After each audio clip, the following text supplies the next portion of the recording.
Survey number 233/21 Nizampet ప్రభుత్వ భూమికి revenue NOC మరియు స్కెచ్ ప్లాన్ లేకుండా 1000 గజాల స్థలం కబ్జా చేసుకుని అనుమతులు లేకుండా కాంపౌండ్ వాల్ నిర్మాణంపై అడిషనల్ కలెక్టర్ ఆర్డీఓ స్పందించి ఆర్ఐ పంపిన అనుమతి పత్రాలు చూపించండి.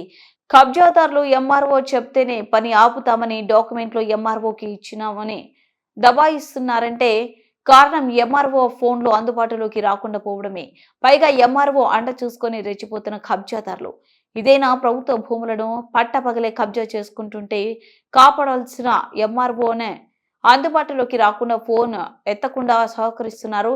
కాంగ్రెస్ పాలనలో ఇదేనా ప్రభుత్వం కాపాడడం? కబ్జాదారులను సహకరిస్తున్న ఎంఆర్ఓను వదిలే ప్రసక్తే లేదన్నారు. సర్వే నెంబర్ 233/21లో ఈరోజు దాదాపు ఒక 1000 గజాల స్థలం నిన్నట్టుండి వాళ్ళు ఏ విధమైన డాక్యుమెంట్స్ ఏదైతే రెవెన్యూ స్కెచ్ కానీ రెవెన్యూ ఎన్ఓసి కానీ, ఎందుకంటే లావణ్య పట్ట భూమి కాబట్టి ఆ రెండు అడిగినా కూడా చూపించకుండా ఈరోజు ప్రభుత్వ భూమిలో వారి కాంపౌండ్ వాల్ నిర్మాణానికి ఏదైతే ఉక్రమించిందో దానిపైన కాలనీ ప్రజలకు మేము అడగడం జరిగింది. అడిగితే వాళ్ళు మాకు చూపించలేదు. చివరికి రెవెన్యూ ఇన్స్పెక్టర్ ఆర్ఐ గారు వచ్చినా కూడా ఇప్పటికి కూడా పూర్తి పత్రాలు చూపించండి, మీకు నిజంగా ప్రభుత్వం శాంక్షన్ చేసిన ఎన్ఓసి ఉంటే చూపించమంటే చూపించకుండా మాకు అన్నీ ఉన్నాయని ఈరోజు ప్రభుత్వ భూమిని స్వాధీనాలు చేసుకొని నిర్మాణాలు చేస్తున్నారు. మేము ఒకటే అడుగుతున్నాం, ఇంత జరుగుతుంటే అడిషనల్ కలెక్టరు, ఆర్డీఓ గారు, రెవెన్యూ ఇన్స్పెక్టరు ముగ్గురు కూడా లైన్లోకి వచ్చి ప్రభుత్వ స్థలమా కాదా దాన్ని రక్షించడానికి ఫీల్డ్కి వచ్చి ఈరోజు పరిశీలిస్తుంటే ఇక్కడ బాచుపల్లి ఎంఆర్ఓ పూల్ సింగ్ గారు గతంలోనూ ఒక హైడ్రా కేసు అయింది మహానుభావుడు మీద, మళ్ళీ అంత అయినా కూడా ఈరోజు ప్రభుత్వ భూమి కాదా దాంట్లో కబ్జాలు ఏదైతుందో అక్రమ నిర్మాణం పైన చర్యలు తీసుకోమని అంటే ఫోన్ ఎత్తాడు.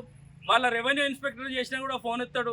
ఆర్డీఓ లైన్లోకి వచ్చినా కూడా ఇప్పుడు ప్రభుత్వ భూమే కదా నిర్మాణాన్ని ఆపుతావా లేదన్నా కూడా ఎంఆర్ఓ నిమ్మకి నీరెత్తినట్టు. మేము ఒకటే డిమాండ్ చేస్తున్నాం, నిజాంపేటకు సంబంధించిన బాచుపల్లికి సంబంధించిన ఎంఆర్ఓ ప్రభుత్వ భూముల ఆక్రమణకు బహిరంగంగా సపోర్ట్ చేసి గతంలో ఎర్రకుంట కేసులో ఇరుక్కున్నా కూడా ఇంకా బుద్ధి రానట్టు ఆ ఎంఆర్ఓని తక్షణమే ఆ ఎంఆర్ఓ బాచుపల్లి ఎంఆర్ఓని తొలగించండి. ప్రభుత్వ భూమి కాదో తేల్చమంటే తేల్చారు. ప్రభుత్వ భూమిలో నిర్మాణం ఆపమన్నా కూడా అధికారులకు అంత శుద్ధి లేని ఎంఆర్ఓ కనీసం ఫోన్ ఎత్తలేని ఆర్డీఓ ఫోన్ ఎత్తి ఇన్స్ట్రక్షన్స్ ఇచ్చే దౌర్భాగ్య స్థితికి వచ్చిందంటే మరి ఎంఆర్ఓ ఏ రాజ్యంలో ఉన్నాడో. కాంగ్రెస్ ప్రభుత్వం రేవంత్ రెడ్డి గారు ప్రభుత్వ భూములను చెరువులను ఆక్రమణలు కాకుండా కాపాడుతామని హైడ్రాను ఏర్పాటు చేస్తే ఇట్లాంటి అధికారులు ఉన్నారు కాబట్టి ప్రభుత్వ భూములు ఏదైతే కబ్జా గురవుతున్నాయి. కాబట్టి బాచుపల్లి ఎంఆర్ఓ పైన చర్యలు తీసుకోవాలి.